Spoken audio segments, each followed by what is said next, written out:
Pinandilatan ko ng mga mata ko si Jeho. Sobra akong naiinis sa kanya kaya agad ako nagtungo sa kwarto. Tinawag pa ako ni Jeho pero hindi ko siya pinakinggan dahil diretso lang ako sa paghakbang hanggang sa nakarating na lang ako sa tapat ng kwarto. Huminto ako dahil hindi ko alam kung alin ang kwartong papasukan ko. Basta binuksan ko na lang ito at pumasok agad. Isasarado ko na sana ang pinto nang biglang harangan ni Jeho ng kamay niya sa pinto na ikinalaki ng mga mata ko. "Anong ginagawa mo dito?" Tanong ko dahil bigla na lang siyang pumasok rito sa loob ng kwarto. Sa kanya nilak ang pinto. Napaurong ako. "I'm sorry, sweetheart, kung sinundan kita rito. Hindi kasi ako mapakali sa ikinikilos mo. Look, narito ako para pag-usapan natin ang mga anak natin. Kailangan magkaayos na tayong dalawa. Please, Kyril, pag-usapan natin to." Ani niya. Napasimangot na lang ako. Alam niya na anak namin yung tatlo na matagal ko nang inilihim sa kanya. Dahil sa paglilihim ko, sunod-sunod na problema ang dumating sa akin. Napaiyak na lang din ako ng husto. Napaupo ako rito sa gilid ng kama habang sinasariwa ang mga masasakit na nangyari sa aking nakaraan. "I'm sorry, Jeho." Sambit ko na may kasamang pagluha. Lumapit siya at dinaluhan niya ako. Sa kamarahang niyakap. "No, sweetheart. Hindi mo na kailangan sabihin ng sorry.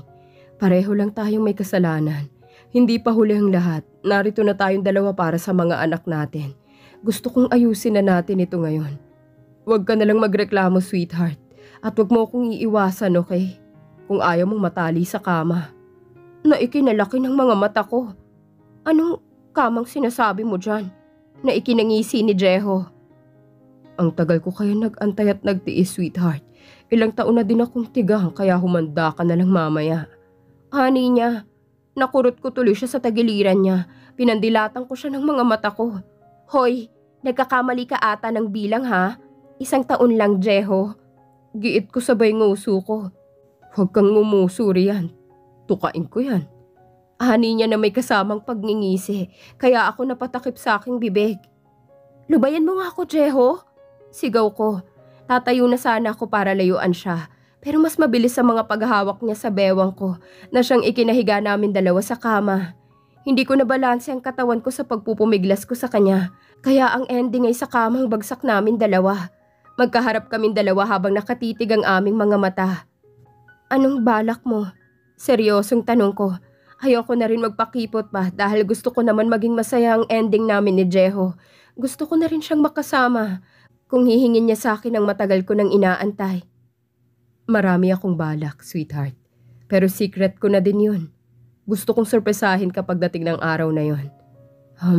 Pwedeng humingi ng request?" Tanong pa niya. "Sige, sabihin mo." "Pwede na ba kitang halikan, please?" May pa-beauty eyes pa ito na ikinatawa ko. "Bakit ka tumatawa?" "Para ka kasing bata." Ani ko nang bigla niyang sakupin ang mga labi ko. Nanlaki ang mga mata ko sa ginawa niya. Mahigpit na napahawak ako sa matigas niyang braso dahil parang nilulunod niya ako sa matatamis niyang halik. Napangiti ako dahil sa pagkasabik namin sa isa't isa. "Huwag muna ngayon, Jeho, kung may balak ka sa akin." Ani ko na ikinasimangot niya dahil sa pambibitin ko. "Why, sweetheart, ayaw mo ba?" Nasa mukha niyang pagkadismaya. "Saka na ito, Jeho. Maririnig nila tayo rito, hindi soundproof ang kwartong to." Hanikot nakuha din niya ang ibig kong sabihin. Napabuga siya ng hangin sa kanyang bibig. "Half na lang, sweetheart." Hirit niya pa. Napakurap pa ako ng mga mata ko. Talagang gusto nang makasko ng damukang na to. "Anong half?"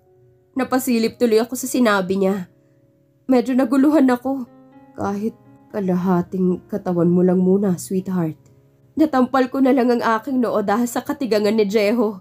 Hindi ko ba alam kung totoo ba yung sinasabi niya. Imposibleng walang nangyari sa kanila ni Dea noon, nung sila'y nagsasama pa. "Hindi mo na ba kayang pigilan yan?" Umiling siya. Napasinghap ako. "May bala ka naman pala makipagyugyugan eh. Di sana huminto muna tayo sa hotel." Inis kong sambit. Napatawa siya. "Baka kasi ayaw mo, sweetheart. Ang sungit mo kasi mula pa kagabi. Natakot ako, baka sabihin mong manyak ako. Pero ang totoo, ikaw lang ang sinasabihan ko." At lihim naman akong kinilig. Bastos ka naman pala. Bakit kailangan mo pang magpaalam? Na ikinangiti niya. Siyempre naman, sweetheart. Kahit manyak ako, good boy pa din naman ako sa'yo. Honey niya. So, ngayon may permiso na hindi na ako mahihiyang manyakin ka araw-araw. Gusto kong matawa kay Jeho. Malala na siya.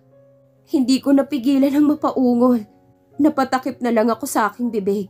Kasabay nang may magpatugtog ng malakas mula rito sa kabahayan. Fallen in Love pa naman yung title ng kanta. Naitulak ko si Jeho dala ng pagkagulat. Bumagsak siya sa gilid ko. Sabi ko sa'yo wag dito. Nakita mo nang nangyari, di ba? Sinisi ko pa siya. Nakakahiya. Sabay hilamos ko sa aking muka. Sorry, sweetheart. Next time na lang natin ituloy. Nakakabitin naman. Singhal niya at nauna na itong lumabas ng kwarto. Parang ayoko na lumabas ng kwarto dahil nahihiya ako. Muli na naman bumukas ang pinto. Bumungad doon si Jeho na tila may ngisi pa sa kanyang labi. Lumabas ka na, Ryan. Akong bahala sa'yo. Tawag niya. Ayoko. Tanggi ko. Pumasok siya rito at sinuyo ako. Mali ka ng inaakala mo, sweetheart.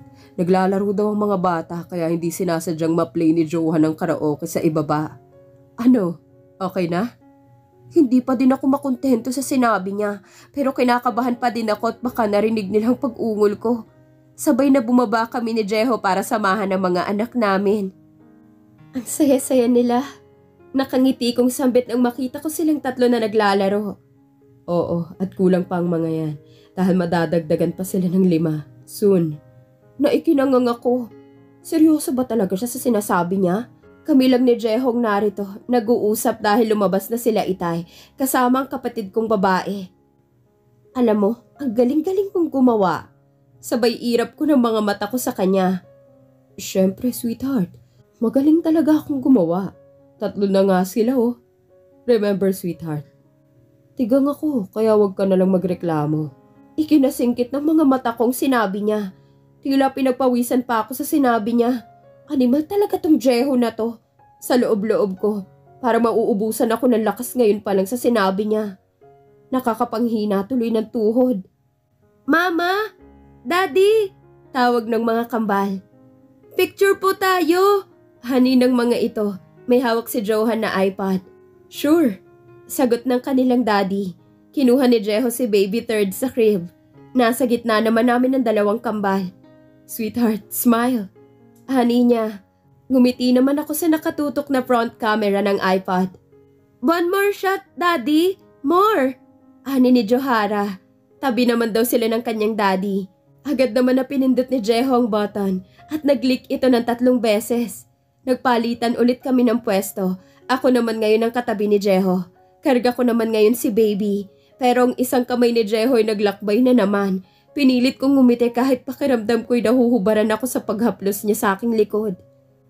Daddy, kayong 2 naman po ni Mama. Hani ni Johan na may ngisi sa labi ni Jeho. Good idea, Johan. Manang-mana ka talaga sa akin. Ano daw? Nang kaming 2 kinuhanan ng mga larawan, kung ano-anong pose ang pinapagawa sa amin ng mga kambal. Tuwang-tuwa pa talagang kanilang daddy samantalang ako'y mema lang rito na nakaupo. Nang mapansin ko na lang na sumenya siya kay Johan, nahuli kong ngumuso si Jeho. Palipat-lipat ang tingin ko sa kanilang mag-ama. Mama, kiss po kayo ni daddy. Utos ng mga kambal. Natulala ako nang mapaharap ako sa kanya na nakatitig na siya sa aking mga mata. Alam kong plano to ni Jeho Sweetheart, ayaw mo ba sundin ang mga sinabi ng mga bata? Gusto naman. Nahahalata ko lang sa'yo ha. Masunurin kang ama sa kanila. Kapag sinabi ba nilang kanilang gusto, susundin mo? Yeah, of course. Why not, di ba? Paano kapag sinabi nila na gusto nila ng maraming kapatid? Gagawin mo din yon? Mahina akong sabi sa kanya na halos nanindig ang mga balahibo ko. Tipid siyang ngumiti. Yes, and I do, sweetheart. Sabay halik niya sa aking labi. Matagal ang pagdampi ng kanyang labi sa labi ko. Pumalakpak pa ang 2 naming kambal. Ganon din ang baby namin na nasa crib ay pumapalakpak din ito. Natuwa ang 3 naming anak dahil nakikita nilang masaya na kaming 2 ni Jeho. Napangiti na lang ako nang magdikit ang aming mga noo. I love you, sweetheart. My forever sweetheart. Sabay halik niya sa aking noo. I love you too, Jeho. Mahinang sambit ko sa kanya. Lumipas pa ang mga araw ng pananatili naming kina Papa. Patungo na kami ngayon sa mansyon ng mga Saavedra. Maraming balak si Jeho sa amin. Kaya ngayon ay nag-uumpisa na akong mamawis kahit sobrang lamig na ng loob ng sinasakyan namin. Hindi ko alam kung ano ang balak na yon. Basta't kinakabahan ako. What's happening? Are you okay? Tanong ni Jeho. Napansin pa niya ako sa lagay na to habang siya naman ay nagmamaneho. Okay naman ako. Kung ano-anong napapansin mo sa akin, mag-focus ka nga sa pagdadrive mo. Hindi yung sa akin ka nakatingin. Hani ko na ikinangisi niya. Ang sungit mo na naman, sweetheart. May dalaw ka ba ngayon? Oo, at manahimik ka lang kasi mainit ang ulo ko. Sagot ko nang bigla ba naman yung nilakasan ng buga ng aircon tapos nakatutok pa ito sa akin. Wow, ang lamig, Daddy! Hani ng mga kambal, patawa-tawa naman ang kapatid kong babae sa backseat at karga niya ang baby namin ni Jeho. Jeho naman, pakihinaan mo naman yung aircon. Ang lamig rito oh. Hangal ko. Mainit ang ulo mo, diba? Kaya palamigin natin. Sagot naman niya. Lumamig na ba ang ulo mo? Tanong niya pa. Sumimangot ako. Oo na. Nagyelo na nga eh. Sagot ko naman. Don't worry, papainitin ulit natin yan. Mamaya, yung tipong mamamawis ka talaga. Sira ulo ka talaga, Jeho. Mahinang bigkas ko. Hindi niya ata yun narinig dahil busy na ito sa pagmamaneho. Tulog na tulog pa din ang bunso namin hanggang ngayon, habang ang dalawang kambalay-abala ito sa paglalaro sa kanilang mga tablet. Bigay yun ni Jeho sa kanila. Parang mas gusto pa nila sa ama nila kaysa sa akin. Ilang sandali na lang malapit na kami sa subdivision. Gising na din ang aking bunsong anak. Humahagikik pa ito nang makita niya ako rito. Hi baby, gising na ang baby ko ha. Nakangiting ani ko. Anak natin. Pasunod na ani naman ni Jeho. Mariin ko siyang tinitigan. Kanina pa siya sa akin. Nakanguso na lang ako hanggang sa huminto na ang sasakyan. Bumusina siya at agad na binuksan ng garden gate. Saka nito ipinasok ang sasakyan sa loob ng malawak na bakuran. Yay! Narito na tayo sa malaking bahay ni Daddy! Natutuwang ani ng mga kambal. Nag-uunahan ng mga ito sa pagbaba at nagtatakbo pa ang mga ito sa malawak na bakuran. Agad nilang tinungo ang pool. Sinundan naming dalawa ng kapatid ko ang mga kambal. Karga ko ang baby ko na tuwan-tuwa rin ito. Nakakatuwa na mukhang masaya ang mga anak ko. Huwag kayong lulusong sa tubig ha? Baka malunod kayong dalawa riyan. Ann, bantayan mo muna ang mga kambal. Sige ate, babantayan ko muna sila. Sagot niya. Binalikan ko si Jeho sa sasakyan dahil siyang naiwan doon dahil may mga gamit pa itong ibinababa. Napahinto na lang ako nang makita kong papalapit si Dea sa kanya at bigla niyang niyakap si Jeho. Nagulat si Jeho sa ginawa ni Dea at napatingin siya rito sa gawi ko. Naningkit ang mga mata ko sa ginawa ni Dea. Nag-walk out ako, tinungo ko na lang ang mga kambal. Hindi ko na nilingon si Jeho kahit tinatawag niya ako sa pangalan ko. Diretso lang ako sa paglalakad hanggang sa naupo ako rito sa may bench. Sweetheart, tawag ni Jeho sa akin. Tinabihan niya ako rito mula sa pagkakaupo ko. Kinuha niya si baby dahil gusto nitong magpakarga sa kanya. Nagtatampo ka na naman ba? I'm sorry sa nangyari kanina. Akala ko wala siya rito. Hindi ko ina-expect na gagawin niya yon. Paliwanag niya. Okay lang, Jeho. Naging kayo naman ni Dea eh. Kaya wala sa akin kung narito siya. Ito yung choice mo, di ba? Ang patirahin mo siya rito. Hindi sa ganun, sweetheart. Narito siya para makita lang ako. Aalis din siya rito at babalik na din siya sa ibang bansa. Are you jealous, sweetheart? Pinandilatan ko siya ng mga mata ko. Hindi no. Huwag ka nang umasa pa.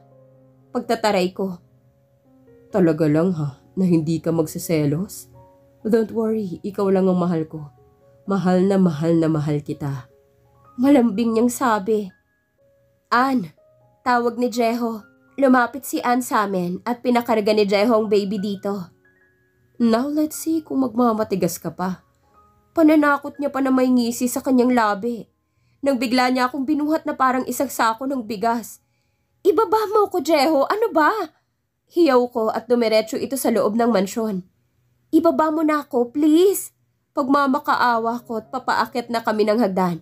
Dahil sa pagsisigaw ko'y pinalo niya na lang ako sa may pang-upo ko. Kainis ka talaga, Jeho. Anong balak mo sa akin? Nanginginig kong tanong. Marami akong balak na gawin, sweetheart. At makikinig ka na sa akin mula ngayon. Huwag kang matigas ang ulo dahil bawat angal mo ay may katumbas na parusa. Honey niya, hanggang sa makapasok na kami sa loob ng kwarto, pabagsak niya akong ibinaba sa kama na halos tumalbog ang katawan ko rito.